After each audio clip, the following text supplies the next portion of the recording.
Good morning and welcome to another edition of the Daily Fix. I am your usual presenter and advocate, Tulo Hoyani. This morning I want to look into the issues around Malisela Teffo again. Malisela Teffo wrote me yesterday to outline some of the issues surrounding his suspension. You'll recall that Malisela Teffo was allegedly suspended by the Legal Practice Council. This was followed by, court action before the Pretoria High Court, which ended with Malisela Teffo being disbarred. Now, Malisela Teffo, like I indicated in my last video, it has bounced back. Teffo says categorically that, he's coming back, and that suspension was a fraudulent suspension. In other words, he never appeared before the Legal Practice Council for any reason, let alone the disciplinary charges that he was supposed to be facing there. And he has been told in confidence by somebody in the Professional Affairs Department of the LPC that suspension has been withdrawn, that suspension has been withdrawn or has been set aside. So if we take Teffo as his word, it means Teffo is back as an advocate. Now, what of the judgment, of the High Court that struck him off the roll eventually? He says because that was a process resulting from the so-called suspension before the Legal Practice Council, he's also going to have that judgment rescinded, and he's going to take action against a person of no less stature than the deputy president, the deputy judge president of the Gauteng division, Judge Litwaba. Now let us get back to what all this means for the Meyiwa trial. Teffo also goes on to say, I am going to come back and represent the 4 accused persons that I was representing in court. Right? In the same trial that you are seeing in the High Court, Teffo says, I am going to take my rightful place because, there was a vendetta against him by police management, which culminated into something he calls a fraudulent suspension by the Legal Practice Council, the body which regulates, the conduct of advocates and attorneys. And because that suspension was fraudulently undertaken, Teffo says it cannot stand.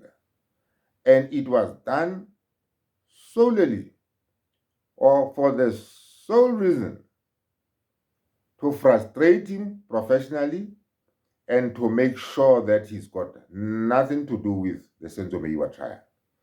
In other words, Teffo says, once they have got rid of me as an advocate, then there's no way I can play any meaningful role in that trial, because then I'll have no capacity to feature in the trial.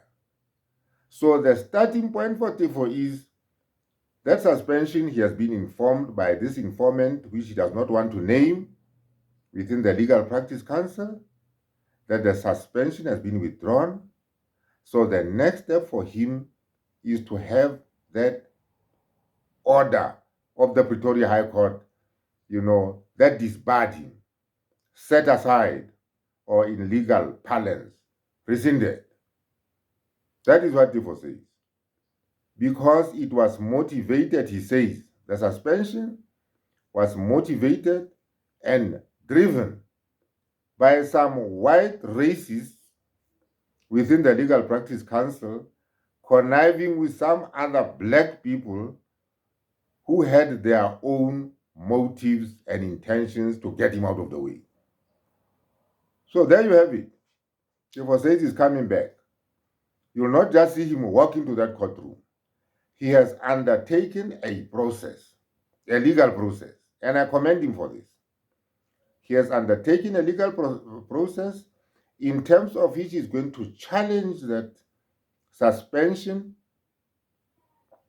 and the eventual striking off from the role of his name, and he'll be back representing the 4 accused persons in the Pretoria High Court. Now, you ask me, what then happens to these lawyers who are representing these 4 other people in the Pretoria High Court? Therefore, it's adamant that these people were substitutes. They were simply substitutes because they only came into the picture largely because, he had been sidelined, right? He had been sidelined, so they came into the picture to come and, sort of occupy that space which had been vacated by him. But now that he's back, he says he is ready to assume that role and represent these people. Now, the one thing that I admire Teffo for is that remember, this is the man who bought us 375. Therefore, never bought the story of 636. Remember, the trial is proceeding under docket 636. The docket that says there were intruders in that house. Teffo has never bought that story. He has never bought that story. I myself, with the evidence at my disposal, I don't buy the theory that there were intruders into that house. But it will be very interesting to see Teffo, how Teffo is going to come in, how this thing is going to be done in practical terms, right? Will these other lawyers step aside? Will they be fired by their lawyers can be employed and fired? Will the lawyers that we see in the Pretoria High Court be fired by the accused persons to make way for Teffo? And where does this process go of him, getting his name back on the roll of advocates? And so on and so forth. So Teffo is adamant that he's coming back. And he's coming back through the legal route. I've said he's not just going to walk into that courtroom and say, I'm representing these people. He has charted away a legal route. And now he's bringing to the fore and making us all aware of what was at stake, when he ended up, being disbarred, right? Because as it is now, he stands disbarred. He has to challenge that disbarment before he can appear before the Pretoria High Court or for any other court for that matter. So let us see where he takes it from here. In the next episode, I am going to be reading a communication from Teffo, where he says some of these things and a lot more, right? And I will be reading it verbatim, word for word, as written by him to me. But this is just an introduction for you of where we are going. Thank you very much for watching this video, and please kindly keep on subscribing. Thank you very much and have a nice day.